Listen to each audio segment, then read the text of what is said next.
Your competitors are very afraid of you, right? And I suppose they have all the rights to be afraid because they don't know what they're up against and they don't know what they're messing with and they don't know who they're talking to and they don't know what they're really in for here. You understand? Because the competition that you have on you, on your back, it's like a shadow. The most terrifying shadow that you could think of, the people who shadow you and watch you and try to fashion themselves to you, hoping that they beat you to it, they really don't know what they're doing here. They know not what they do. A lot of people are around you thinking that they're going to, like I said, beat you to it, all right, show you up, try to, get there first. Whereas, the whole point of this is that you're not even focused on the competition, but you must be privy to it. You must realize that it's there, it's happening, and how to combat these waters because it can get real shaky real quick if you don't nip it in the bud and, stay in that lane of yours. Because the competition is very afraid of you. They're afraid because no matter how much they try to fashion themselves to you, it's just one of those things that, it's not going to be successful in regards to you specifically, right? I mean, a lot of people are very successful in competing with the next man or the next woman and coming out on top and feeling very triumphant in this sort of win here, right?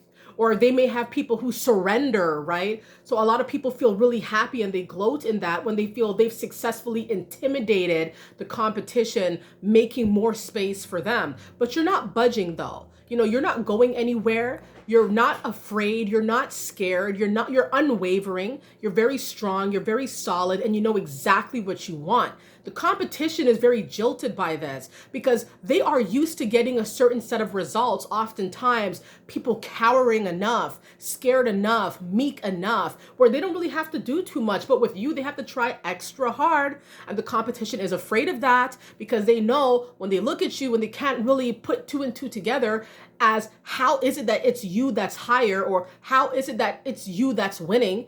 No matter what they do or what they throw your way, how is it that it's you? You got your competition very afraid, and the competition will always be there. Now, I hear a lot of people say, well, some competition is good. Some competition is healthy even. Some competition will build team spirit. A lot of people will say things like that, but in my personal opinion, why is anybody competing for anything? You understand? Because you're an individual who will never compare to the next man or to the next woman. It doesn't matter if you have the same type of degree, come from the same town, the same place, the same age group. It doesn't matter if you're the same race, the same whatever you are. You will never be like that person, and that person will never be like you. So what's the point of this competition here? What is it proving? What is it showing? All it's showing is that, one person knows how to get to and go for another person's throat.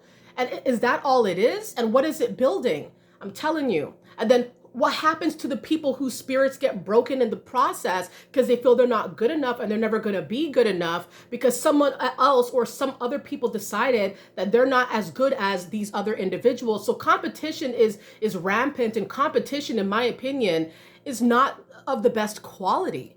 Right? You have to be your own person. And the competition that you are probably faced with, they're not used to being their own person. They're used to trying to beat the next person and all the while losing the essence of their soul, losing the essence of their own individuality, losing who they are, trying to chase to be somebody else or beat somebody else. It's not worth it. So, a lot of times when you see your competition and when you see these people, really trying their hardest to get at you and take what you've got and take what they perceive is theirs and it shouldn't be yours, you have to be mindful and be sure that you don't follow suit. You have to spot the signs when people are trying to trouble you, when people are trying to get at you by way of trying to have you in some sort of competitive sport here.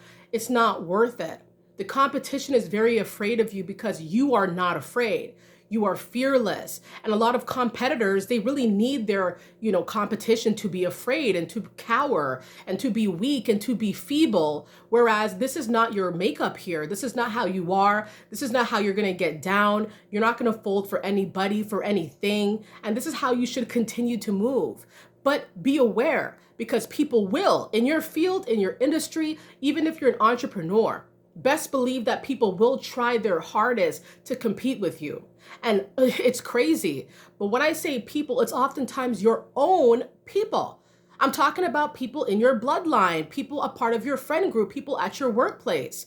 These are the most competitive people because they know you the most and they know what you do and they know how you do it. And so this is what they use to bolster up this competitive effort here. So this is a sad thing about it too. Be very careful. It's your own people most of the time who feel like they have that leverage to even attempt to compete with you. They'll compete for your love life. They'll compete for your money. They'll compete for the type of property you live in. They'll compete I'm telling you, there's no limit to what they'll do, what they'll make into a competition. But as they keep doing this, they're going to keep seeing that the competition is fruitless and it's not worth it. And you make people more afraid and more worried because your spirit is well intact. You have a good heart. You have your mindset right. And it's just one of those things that they just simply cannot compete with. And so they're going to be hitting roadblocks here and there. And it's going to be like misery for them, misery brewing while you keep elevating, right? And this is what it is. And this is what you deserve. You deserve to elevate. If you want it enough, you're going to get it. If you don't want it enough, there's no incentive to work hard for it. So you got to choose what you want to do. Stay focused, all right? Because you're knocking the competition out of the water without really realizing that these people around you that you call your folks, a lot of times they are your heaviest competitors. All right, everybody. So stay up. I'm telling you, stay up, stay alert, and keep elevating.